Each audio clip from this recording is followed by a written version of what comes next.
Hello everyone, today, we're diving into one of the greatest legends in historic lost city of gold, El Dorado. This is not just any legend, it's a tale that has captivated kings, explorers, and treasure hunters for centuries. Many risked their lives, braving dense jungles, treacherous rivers, and unforgiving landscapes, all in pursuit of unimaginable wealth.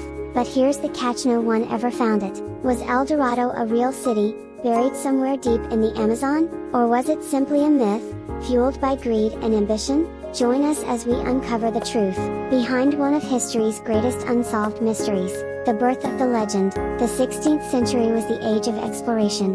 European empires, especially Spain and Portugal, were racing to claim new territories across the globe. The discovery of vast amounts of gold in the Americas only intensified their hunger for wealth. The Spanish had already looted the Aztec and Incan empires, bringing back unimaginable treasures. But for some, even that wasn't enough.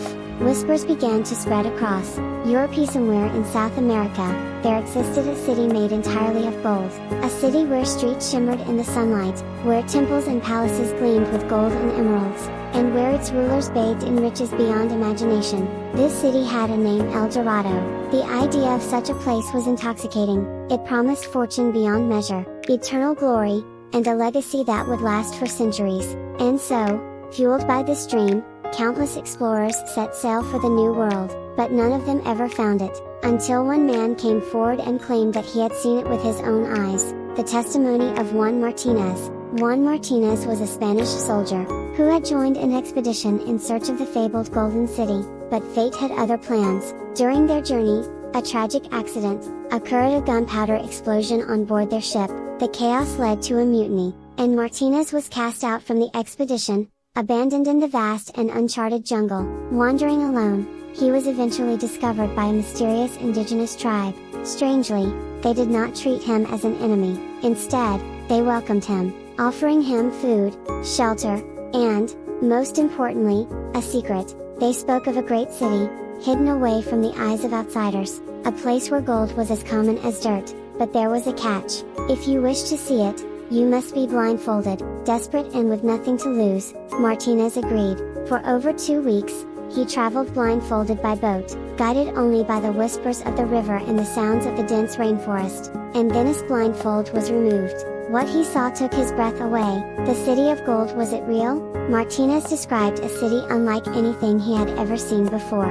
The streets sparkled as if they were paved with gold. Temples and palaces towered over him, covered in shining gold leaf and encrusted with precious gems. The people of the city were dressed in golden ornaments, their skin glistening under the sun. It was, quite literally, a kingdom of gold. The inhabitants treated him with kindness, and for months, he lived among them, observing their ways and marveling at their wealth.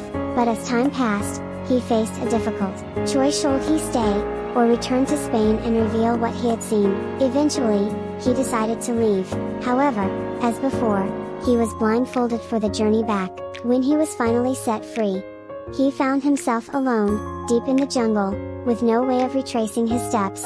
Somehow, he made it back to Spain, but instead of telling the world immediately, he kept the secret to himself until he was on his deathbed. With his last breath, Martinez revealed to his trusted companion, Diego de Ordaz, what he had seen. El Dorado is real. I was there. The search for El Dorado begins again. Martinez's dying words set off a frenzy. If the Golden City truly existed, then Spain could claim an even greater prize than the treasures of the Incas or the Aztecs. The Spanish, followed by the English, Germans, and Dutch, all launched expeditions to find El Dorado. In 1537, the Spanish explorer Gonzalo Jimenez de Quesada led 900 men deep into what is now Colombia. They interrogated indigenous tribes, hoping to uncover the secret location of the Golden City. Instead, they were given an entirely new story. Our chief bathes in gold dust. When a new ruler is chosen, he is covered in golden powder, and treasures are thrown into the sacred lake as an offering to the gods.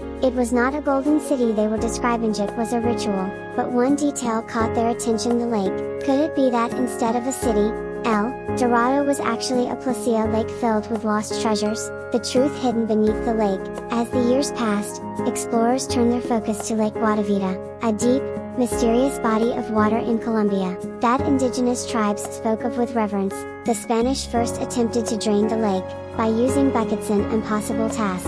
In the late 1500s, they dug channels to drain it, managing to lower the water level by several feet. They found small golden artifacts, but the tunnels collapsed before they could reach the bottom. Centuries later, in 1898, a British engineer named Percy Fawcett attempted a more advanced draining operation. This time, the lake was almost completely emptied, and what they found was astonishing: gold ornaments, emeralds, ceremonial treasures, remnants of ancient rituals, where countless riches had been thrown into the depths as offerings. Fawcett later claimed in an interview, "We have barely scratched the surface. Who knows how much more lies beneath?" But before they could excavate further, the lake flooded once again, erasing their work. In 1965, the Colombian government officially declared Lake Guatavita a protected site, bringing an end to all further searches. El Dorado, truth or myth? So, was El Dorado ever a real city? Some historians believe it was never a city, but rather a misunderstanding of the Muisca people's rituals. Others argue that a great civilization, now lost to time, may have existed deep in the Amazon, waiting to be rediscovered. One thing is certain, the legend of El Dorado is far from over. Even today, new discoveries hint at the possibility of undiscovered ancient civilizations, hidden within the jungle. Could El Dorado still be out there, waiting for the right person to find it? Or was it always just a dream? What do you think?